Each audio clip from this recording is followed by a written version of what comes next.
Our next topic is nitro compounds. देखो, nitro compounds जो है वो हमें कैसे मिल सकते हैं। हमारे पास कोई एरोमेटिक या एलिफेटिक हाइड्रोकार्बन है, ठीक है, जैसे बेंजीन रिंग हो गया, RNH3 हो गया, मतलब ये R के साथ कोई भी हाइड्रोजन लगा हुआ है ये, या फिर बेंजीन रिंग के साथ कोई भी हाइड्रोजन लगा हुआ है ये, मतलब एरोमेटिक या एलिफेटिक हाइड्रोकार्बन में से अगर हम हाइड्रोजन को रिप्लेस करके NO2 ग्रुप लगा देते हैं तो उसे हम क्या बोलते हैं, नाइट्रो कंपाउंड्स बोलते हैं। ये देखो नाइट्रो कंपाउंड की रेजोनेटिंग स्ट्रक्चर बना रखी है।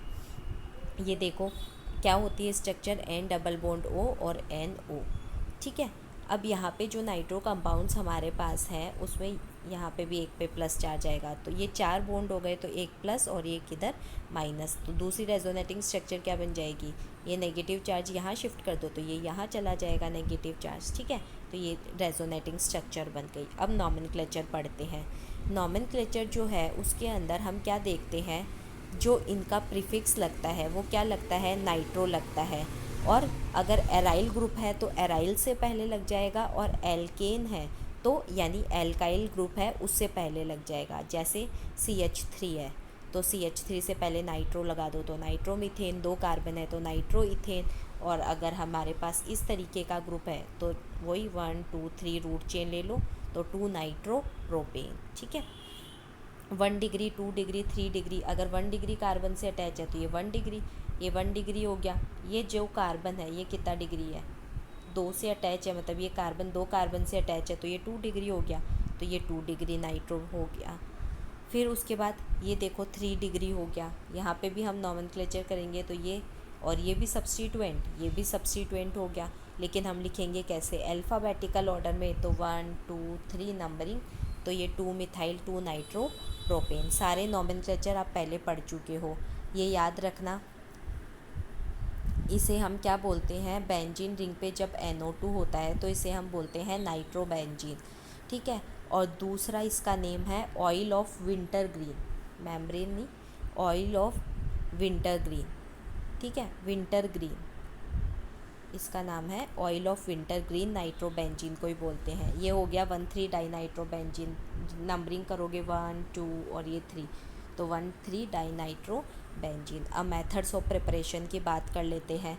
तो सबसे पहले हमारे पास है हाइड्रोकार्बन से, hydrocarbon simple ethane, methane, propane, इनका हम HNO2 के साथ रिएक्शन करवा दें तो HNO2 के साथ ये रिएक्ट करेंगे, और रिएक्ट करने के बाद क्या ऐड हो जाएगा, यहाँ से H निकल जाएगा और यहाँ से OH निकल जाएगा, यानी H2O निकल गया, तो हमारे पास क्या बन जाएगा, NO2 ऐड हो जाएगा। सेम यहाँ पे भी वही चीज़ है, जब हमारे पास दो, जितनी पॉसिबिलिटी हो सकती है उतनी सारे तरीके के नाइट्रो कंपाउंड्स बनेंगे। यहाँ एक मेंबर की भी बन सकती है और 2 मेंबर की भी बन सकती है, बन गई। आगे देखो नेक्स्ट हमारे पास यहाँ कितनी पॉसिबिलिटी है, 1 मेंबर की भी है, 2 मेंबर की भी है, 3 मेंबर की भी है, और 3 मेंबर में एक स्ट्रेट चेन N वाला और एक क्या बन सकता है, आइसो वाला, तो सारे बन जाएंगे। तो जब हम इसके साथ रिएक्शन करवाते हैं तो आपको ध्यान रखना है जितने मेंबर है उतने सारे मेंबर वाले नाइट्रोबेंजीन नाइट्रो कंपाउंड्स बनेंगे। फिर लेबोरेटरी में हम कैसे प्रिपेयर कर सकते हैं, ये तो सबसे ज़्यादा इम्पॉर्टेंट रिएक्शन है। ये आपने 11th क्लास में भी पढ़ी है, मैंने आपको बताया था जब हम कंसनट्रेट HNO3 और कंसनट्रेट H2SO4 लेते हैं तो उसे हम नाइट्रेशन बोलते हैं। और इस कंडीशन में चाहे कोई भी एरोमेटिक कंपाउंड हो, हमेशा उसमें जाके कौन ऐड होता है, NO2 ऐड होता है। फिर उसके बाद देखो, और ऊपर वाली रिएक्शन बहुत बार आएगी, हम अब जब ऑर्गेनिक पढ़ेंगे, एल्काइल हैलाइड्स, ये आ गई वो रिएक्शन जो इम्पॉर्टेंट रिएक्शन है। मैंने अभी आपको बोला था कि हम पढ़ेंगे AgNO2 और KNO2 के साथ रिएक्शन, तो ये वही रिएक्शन है हमारी AgNO2 और KNO2 वाली रिएक्शन। तो यहाँ देखो, जब हम AgNO2 के साथ रिएक्शन कराते हैं तो हमारे पास RNO2 बनता है, लेकिन अगर हम KNO2 के साथ रिएक्शन कराएं तो हमारे पास क्या बनेगा, RONO बनेगा। यहाँ देखो ये भी लिखा हुआ है साथ में स्मॉल अमाउंट में, लेकिन मेनली आपको क्या याद रखना है, RX AgNO2 के साथ RNO2 बनाता है। सेम ऐसे ही हमने पढ़ा था, KCN के साथ तो क्या बनाता है, RCN बनाता है, ठीक है। और AgCN जो है उसके साथ क्या बनाता है, RNC बनाता है। और दोनों ही क्वेश्चंस का आंसर एकदम सेम है। कि KCN के साथ तो साइनाइड बनता है और AgCN के साथ आइसोसाइनाइड बनता है। यहाँ पे उल्टा है, KNO2 के साथ जो है वो तो क्या बनता है, ONO बनता है, और RNO2 जो है, AgNO2 है, उसके साथ RNO2 बनता है। ऐसा होता क्यों है? तो देखो, ये जो AgNO2 होता है, इसके अंदर ये जो सिल्वर नाइट्राइट है, ये क्या है, एक कोवेलेंट कंपाउंड है। तो कोवेलेंट कंपाउंड होने की वजह से ये AgNO2 है, तो कोवेलेंट कंपाउंड होने की वजह से ये नाइट्रोजन के लोन पेयर्स आसानी से अवेलेबल रहेंगे। तो ये नाइट्रोजन जो है वो RX के ऊपर जाके अटैक कर देगा और क्या बना लेगा, RNO2 बना लेगा। लेकिन जो KNO2 होता है वो क्या होता है, हमारा आयनिक होता है, तो वो टूट जाता है K+ और NO2- के अंदर। इस वजह से वहाँ पे क्या बनता है, ONO बनता है। और यही सेम का सेम आंसर आपका किसका होगा, KCN और AgCN वाले का होगा। ठीक है, पढ़ा हुआ है ना एम्बीडेंटेड लिगेंड्स, तो आपने कोऑर्डिनेशन केमिस्ट्री में पढ़े थे। साइनाइड हो गया, आइसोसाइनाइड हो गया, आपका NO2 हो गया, ONO हो गया, ये क्या है, एम्बीडेंटेड लिगेंड है। ठीक है, जिनके पास दो डोनर साइट अवेलेबल है, लेकिन एक बार में क्या कर सकते हैं, एक ही डोनर साइट को काम में लेते हैं। जैसे NO2 में O और N दोनों है, और CN में C और N दोनों है। ठीक है, तो ये देखो, ये दोनों जो है यहाँ पे NO2 हमारे पास ये रहा, ये एम्बीडेंटेड लिगेंड है, तो ये नाइट्रोजन से भी अटैक कर सकता है और ऑक्सीजन से भी अटैक कर सकता है। जब नाइट्रोजन से करे तो NO2 बन जाएगा, और ऑक्सीजन से करे तो ONO बन जाएगा। ऐसे ही साइनाइड C से करे तो CN बन जाएगा, और N से करे तो NC बन जाएगा। तो ये आपका उस क्वेश्चन का आंसर भी यहाँ पे आ गया है। इन रिएक्शंस को याद रखना है, क्यों होता है ऐसा। अब देखो, एरोमेटिक नाइट्रो कंपाउंड्स हम बना नहीं सकते हैं, क्योंकि जो एरोमेटिक हैलाइड्स होते हैं वो बहुत कम रिएक्टिव होते हैं। ये क्यों होता है, ये पहले पढ़ चुके हो, वापस पढ़ रहे हो, फिर आगे और पढ़ोगे। ये हमारा एरोमेटिक हैलाइड है। यहाँ पे ये जो हैलोजन होते हैं, ये क्या शो करते हैं, बेंजीन रिंग के अंदर अपने lone pairs of electron donate कर देते हैं, जिसकी वजह से यहाँ पार्शियल डबल बॉन्ड कैरेक्टर आ जाता है। अब ये डबल बॉन्ड को ब्रेक करना इजी नहीं होता है, इसलिए हम nitro compounds, aromatic nitro compounds जो है उनका प्रिपरेशन नहीं कर सकते हैं। फिर एनिलीन के साथ अभी पहले जो रिएक्शन पड़ी थी वही है, ये इम्पॉर्टेंट रिएक्शन है कि एनिलीन जो है वो NaNO2 और HCl के साथ 0 से 5 डिग्री सेल्सियस तक ही, क्योंकि क्या होता है, आपका डाईएजोनियम सॉल्ट पढ़ा है आपने, और वो 0 to 5 डिग्री सेल्सियस पे ही स्टेबल होता है। तो NaNO2 और HCl एनिलीन के साथ रिएक्शन करके क्या बनाते हैं, डाईएजोनियम सॉल्ट, और फिर कॉपर के साथ जब रिएक्शन कर लेंगे तो नाइट्रो कंपाउंड्स बना लेंगे, N2 अलग हो जाएगी और NaCl निकल जाएगा। फिर हम बात करते हैं फिज़िकल प्रॉपर्टीज़ की।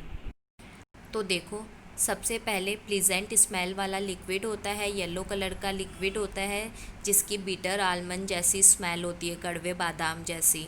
फिर नाइट्रो एल्किन्स जो होते हैं वो लेस सॉल्युबल होते हैं, और नाइट्रो बेंजीन यानी नाइट्रो एरीन्स जो होते हैं वो इनसॉल्युबल होते हैं। हाई डाइपोल मोमेंट जो होता है उनकी वजह से नाइट्रो एल्केन्स जो होते हैं, देखो इनका हाई डाइपोल मोमेंट होता है 3 से 4 dBi तक हो सकता है।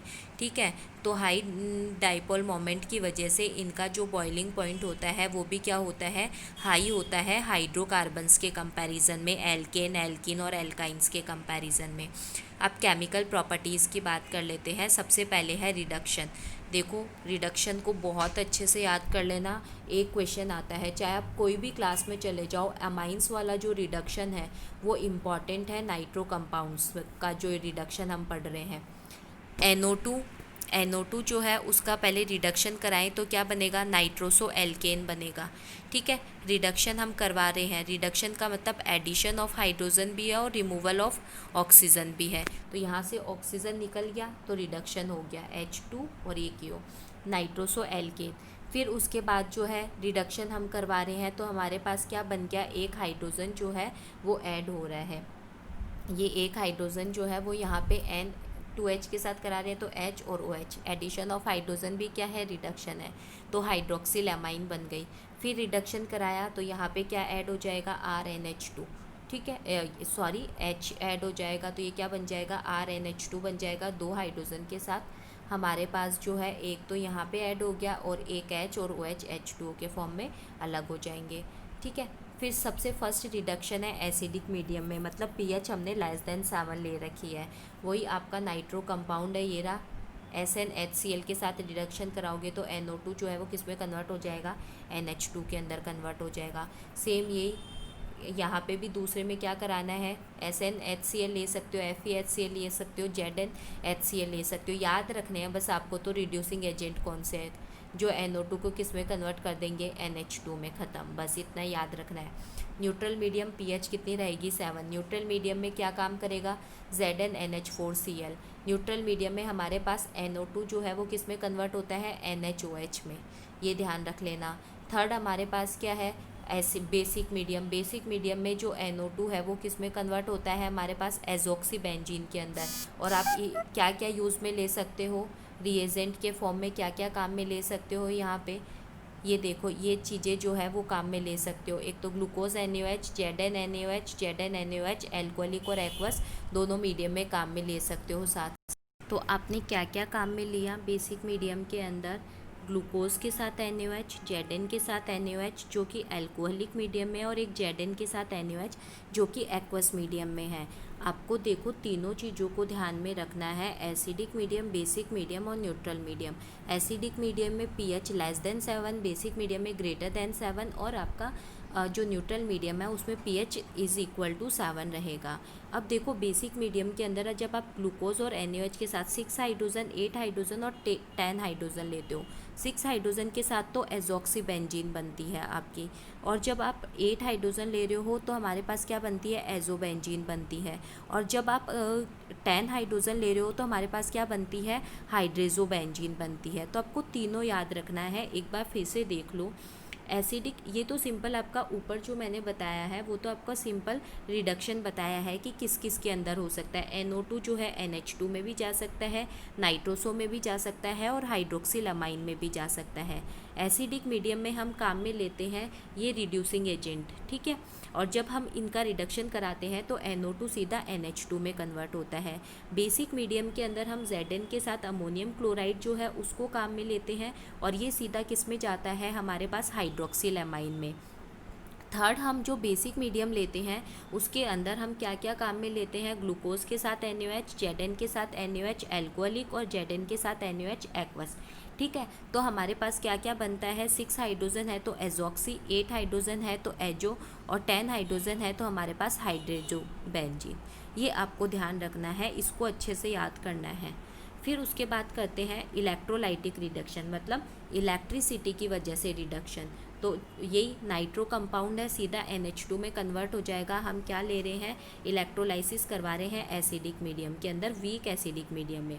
जब हम स्ट्रॉन्ग एसिडिक मीडियम में कन्वर्टते हैं तो पहले क्या बनेगा, हाइड्रोक्सिलामाइन बनेगी, और वो रीअरेंज होकर क्या बना लेगी, हमारे पास पैरा एमिनोफिनोल। ये OH जो है वो यहाँ चला जाएगा, ठीक है, और यहाँ से हाइड्रोजन जो है वो यहाँ आ जाएगा। सिर्फ इतना ही है, स्ट्रॉन्ग के अंदर रीअरेंजमेंट हो जाएगा, वीक के अंदर NO2 जो है वो सीधा NH2 में चला जाएगा।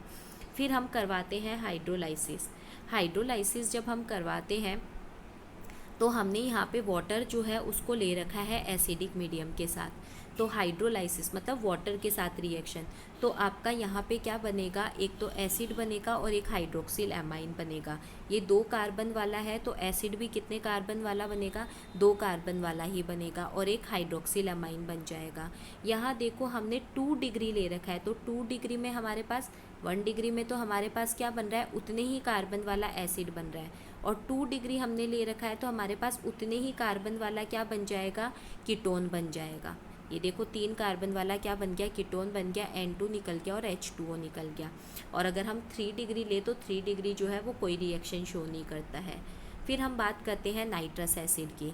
तो नाइट्रस एसिड के साथ जो रिएक्शन होती है HNO2, इसके अंदर क्या नेसेसरी कंडीशन है हमारे पास कि हमारे पास क्या होना चाहिए, अल्फ़ा हाइड्रोजन प्रेजेंट होना चाहिए। अब अल्फ़ा हाइड्रोजन क्या होता है, फंक्शनल ग्रुप के जस्ट पास वाला जो कार्बन होता है उसे हम क्या बोलते हैं, अल्फ़ा कार्बन बोलते हैं। और इस अल्फ़ा कार्बन पे जो हाइड्रोजन होते हैं उन्हें हम क्या बोलते हैं, अल्फ़ा हाइड्रोजन बोलते हैं, ठीक है। तो आपको ये ध्यान रखना है कि नाइट्रस एसिड के साथ जब रिएक्शन करवाई जाए तो अल्फा हाइड्रोजन कंटेनिंग जो हमारी एल्केन है वो होनी चाहिए, nitro alkene alpha hydrogen containing होनी चाहिए, जो नाइट्रस एसिड के साथ रिएक्शन करके नाइट्रोलिक एसिड बनाएगी और वो बेस में जो है डिज़ोल्व होकर रेड कलर का सॉल्यूशन दे देगा। देखो यहाँ पे हमने बना रखी है, ये हमारी क्या है, 1 डिग्री अमाइन है। ये 1 डिग्री अमाइन जो है हमारी ये R है आगे RCH2NO2। ये 1 डिग्री अमाइन जो है इसके अंदर हमारे पास जो नाइट्रस एसिड है वो रिएक्ट कर रहा है। तो ये R, ये C, ये नाइट्रोजन और यहाँ पे हमारे पास ऑक्सीजन, ये रहा, ये नाइट्रोजन और ये ऑक्सीजन, एक नाइट्रोजन यहाँ से लिया, एक ऑक्सीजन यहाँ से लिया और एक H यहाँ से लिया। तो ये बन गया ना, ये R, फिर यहाँ वाला कार्बन आ गया, इस कार्बन के साथ फिर यहाँ पे NO2 है ही है, इस दो में से एक हाइड्रोजन जो है वो इस नाइट्रोजन, यहाँ पे जो नाइट्रोजन और ऑक्सीजन है इसके साथ एक हाइड्रोजन आ गया। ठीक है, फिर यहाँ से H बच गया, एक O बच गया और एक H बच गया, तो ये H2O के फॉर्म में निकल गया। ये नाइट्रोलिक एसिड जो बना हमारे पास, ये नाइट्रोलिक एसिड अब बेस के साथ रिएक्ट करके क्या करता है, रेड कलर का सॉल्यूशन बनाता है। ठीक है, तो ये आपको ध्यान रखना है। ये NO, ये देखो ये R है, ये C है, ये NO2 है, फिर ये N और ये O है, ये H2O निकल जाएगा और यहाँ पे Na आ जाएगा जो कि रेड कलर का सॉल्यूशन बनाता है। फिर सेकेंडरी में देखो 2 डिग्री में हमारे पास क्या होगा, 2 डिग्री में हमारे पास स्यूडो नाइट्रोल बनेगा। यहाँ पे OH आता था पहले, अब H तो है नहीं, H की जगह यहाँ पे सीधा O आ रहा है क्योंकि यहाँ 2 है। ठीक है, फिर वही बेस के साथ रिएक्ट करके ये कैसा कलर देगा, ब्लू कलर देगा। और टर्शरी में अल्फा हाइड्रोजन ही नहीं प्रेजेंट है, तो अल्फा हाइड्रोजन प्रेजेंट नहीं है तो रिएक्शन ही नहीं होगी। फिर बात करते हैं, तो आपने क्या देखा, 1 डिग्री नाइट्रोलिक एसिड बनाता है, 2 डिग्री स्यूडो नाइट्रोल बनाता है, 1 डिग्री वाला रेड कलर देता है बेस के साथ, ये ब्लू कलर देता है, और 3 डिग्री वाला जो है वो कलरलेस रहता है। तो इसे हम RBC टेस्ट भी बोल सकते हैं, RBC, ये रेड कलर, ये ब्लू कलर और ये कलरलेस या नॉन रिएक्टिव। फिर हैलोजिनेशन, हैलोजिनेशन जो होता है उसके अंदर आप क्या देखते हो कि कोई हैलोजन ऐड होगा। अब हैलोजन कैसे ऐड होगा वो देखो, ये हमारा 1 डिग्री नाइट्रो कंपाउंड है, प्राइमरी नाइट्रो एल्केन है, इसकी रिएक्शन Cl2 और NaOH के साथ करा रहे हैं। तो यहाँ पे हमारे पास क्या बन रहा है, 3 हाइड्रोजन हटे, 3 Cl निकल गए और 3 Cl और ये NO2 ऐड हो गया और ये क्या निकल गया, इसके साथ में H2O निकल गया हमारा। ठीक है, तो ये ध्यान रखना है तुम्हारे को, 3 Cl, 3 हाइड्रोजन, 3 OH के साथ 3 H2O बना लेते हैं, 3 Cl जो है वो यहाँ ऐड हो जाते हैं और 3 Cl Na के साथ निकल जाएंगे, यहाँ पे 3 NaCl भी निकलेगा। ठीक है, और 2 डिग्री है तो 2 डिग्री के अंदर हमारे पास क्या हो जाएगा, यहाँ पे Na के साथ एक Br चला जाएगा। ठीक है, और एक H और OH निकल जाएगा और एक Br यहाँ पे ऐड हो जाएगा, ये हो गया हमारा। फिर उसके बाद ring substitution reaction, important reaction है, एक क्वेश्चन आएगा जरूर एरोमेटिक कंपाउंड से, ये है इलेक्ट्रोफिलिक सब्सटीट्यूशन रिएक्शन। आपको नाइट्रोबेंजीन जो है उसकी रेजोनेटिंग स्ट्रक्चर बनानी है। तो आपको पता है नाइट्रो कंपाउंड जो होता है वो -R इफ़ेक्ट शो करता है, -M इफ़ेक्ट शो करता है, मतलब रिंग से क्या करेगा, इलेक्ट्रॉन डेंसिटी को गेन करेगा, खींचेगा। तो ये देखो हमारा नाइट्रोबेंजीन बना हुआ है, यहाँ पे नाइट्रोजन जो है वो रिंग से इलेक्ट्रॉन डेंसिटी ले रहा है, तो नाइट्रोजन यहाँ से इलेक्ट्रॉन डेंसिटी लेगा तो यहाँ डबल बॉन्ड और यहाँ के इलेक्ट्रॉन यहाँ शिफ्ट, तो ऑक्सीजन पे नेगेटिव चार्ज, ये इलेक्ट्रॉन डेफिशिएंट हो गया तो अब पॉजिटिव चार्ज, घुमाते रहो बॉन्ड को, ये यहाँ घूमेगा तो पॉजिटिव चार्ज यहाँ, फिर नेक्स्ट ये पॉजिटिव चार्ज यहाँ चला गया तो ये जो बॉन्ड के इलेक्ट्रॉन है वो अब यहाँ घूमेंगे तो ये पॉजिटिव चार्ज यहाँ, फिर वापस वही ये यहाँ शिफ्ट हो जाएगा, ये यहाँ शिफ्ट हो जाएगा, तो हमारी कैसे बन जाएगी, वापस ओरिजिनल स्ट्रक्चर बन जाएगी। आपको एक स्ट्रक्चर जरूर आएगी एग्ज़ाम के अंदर, बार बार बोल रही हूँ, रेजोनेटिंग स्ट्रक्चर अच्छे से आनी चाहिए, इसी से आपके बहुत सारे क्वेश्चन सॉल्व हो जाएंगे। +R इफेक्ट है, -R इफेक्ट है, +M है, -M है, इससे बहुत क्वेश्चन सॉल्व हो जाएंगे। अब देखो, ड्यू टू -M या -I इफेक्ट जो है नाइट्रो ग्रुप की वजह से क्या होता है, रिंग की इलेक्ट्रॉन डेंसिटी कम हो जाती है, रिंग की इलेक्ट्रॉन डेंसिटी कम हो गई तो ये लेस रिएक्टिव हो जाती है। अब देखो यहाँ पे क्या आ रहा है, पॉजिटिव चार्ज आ रहा है, तो ये लेस रिएक्टिव होती है इलेक्ट्रोफिलिक सब्सटीट्यूशन के लिए, क्योंकि इलेक्ट्रोफिलिक सब्सटीट्यूशन पॉसिबल ही नहीं है। रिंग के अंदर पहले से क्या है, पॉजिटिव चार्ज प्रेजेंट है। अब पॉजिटिव चार्ज प्रेजेंट है तो यहाँ पे कोई इलेक्ट्रोफाइल तो अटैक नहीं कर सकता, क्योंकि इलेक्ट्रोफाइल पहले से ही इलेक्ट्रॉन डेफिशिएंट है।